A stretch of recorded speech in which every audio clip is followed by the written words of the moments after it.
I know most of you have heard me blather about things like mercury-containing fillings, commonly called silver fillings, and root canals and such like.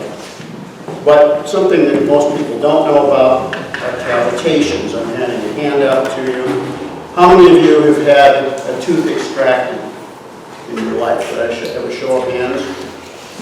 All right, well then, those of you who raised your hand, and those of you who are too shy to admit it, if you have had a tooth extracted, you have about a 96% chance of having a cavitation in your body. What the heck's a cavitation? It's an unhealed hole, as the handout says. It's avascular, that means it has no blood supply. It's necrotic, so it's dead. And it's infected, but you don't have any of the symptoms of infection because there's no way that the body's bloodstream can get the immune function elements to the area. So, what's the purpose of talking about something like this?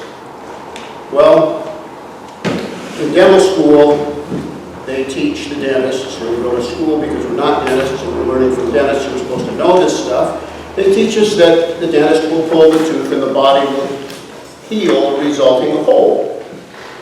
And without trying to act like a know-it-all, I don't know what she said about me when I went to the bathroom, but I know that in my advancing years it's wiser for me to do that before the talk rather than to dismiss during the talk for that purpose.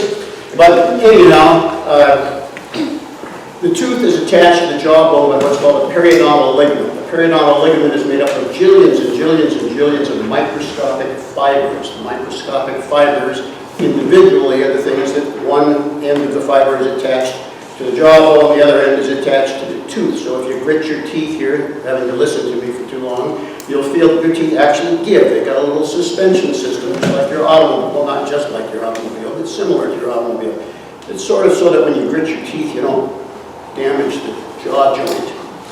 When a dentist takes a tooth out, he grabs a hold of the tooth, hopefully under anesthesia, torques, twists, and tips the tooth in the direction that his knowledge of the tooth roots will permit him to do so. And as he does so, these fibers are ruptured, as the fibers are also. I don't put my foot in the middle of the patient's chest for leverage and yank the thing out or jerk it or anything like that. It's just a process. And as you torque the tooth and these fibers rupture, the doctor, alleged doctor, the dentist, lifts the tooth out of the mouth. Okay, when you look at the root of the tooth, you'll see there's got kind of this little reddish, pinkish tinge to it. You examine it closely and yet there's some kind of a substance on the root after it's been extracted. Well, that's half the periodontal ligament. The other fibers, the other half of the periodontal ligament fibers are attached to the walls of the tooth socket, or the hole in the jawbone that the tooth came out of. Now, if you use your imagination, pretend we're all shrunk down. This room represents a tooth socket, and the root's gone. If we looked around us, we would see nothing but periodontal ligament fibers. In the jawbone, as well as all the other bones, there are little cells called osteoblasts. Those are two words that mean an osteo refers to bone, and a blast means form. So those are cells that make new bone. They help you in growth. They work real well in my case, but they also help in repair and maintenance. And the osteoblasts on the other side of those periodontal ligament fibers can't fill in the hole in the jawbone because that's a barrier to them. They cannot incorporate periodontal ligament fibers as a part of the bone. I'm going to pass these around. I want them back. After I learned about this in seminar, I thought, gosh, I've had 5 teeth extracted up to this point. I'd better get rid of them, or get rid of the cavitations. And cavitation is called such to distinguish it from a cavity, which is a hole in the tooth. This is a hole in the jawbone caused by an extracted tooth. As I said, 96% of extracted teeth result in cavitations. So if you had a tooth out, you got these things, whether you know it or not. Yeah, you don't feel them, they don't hurt you, but they do interrupt performance of your body. So I've had these things done. I went to a fellow who took the seminar with me and said, I'd like you to clean my cavitations out surgically and get biopsies. So this stuff, you don't need to read it, but I just want you to see that those are actual facts. The biopsy shows pathology in the area that I was taught in dental school is normal, healthy, healed bone. So what's the point? The point is that lots of people, as they age, their body gets less efficient, and anything you can do to make your body work more like it's supposed to work is going to pay off in a better quality of life. I have done hundreds of cavitation cleanouts surgically over my period of practice, and I'll give you an example of what this is like. Here is a patient that I did one for back in 2003. Dear Dr. Genung, it has been over 2 months since I was in to have the last 2 cavitations done, and I wanted to let you know about the great results I've been experiencing.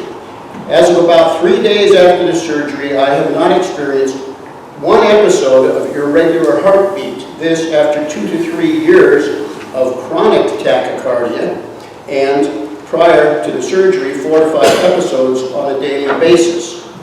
For several years, I have struggled with a chronic dry cough and low-grade bronchitis, and this has disappeared in the last 2 months. Best of all, a demoralizing chronic fatigue and sensation of having the flu or some deep illness has all but disappeared since the surgery. To me, these changes in my health are nothing short of a miracle, and I am so grateful to you, blah, blah, blah. So, that is the kind of thing. Why did I pick that? Well, most commonly extracted tooth in the United States is wisdom tooth. And if you know about meridians, a meridian is a channel of energy that flows between different tissues and organs and structures in the body, kind of like an electrical circuit if you want to liken it to something. And each tooth is on a different acupuncture meridian. Well, the wisdom teeth are on the heart meridian. There's another patient of mine who wrote this book, Fear Cancer No More. Cancer is the fire, tumors are the smoke, don't swat the smoke, you can put out the fire.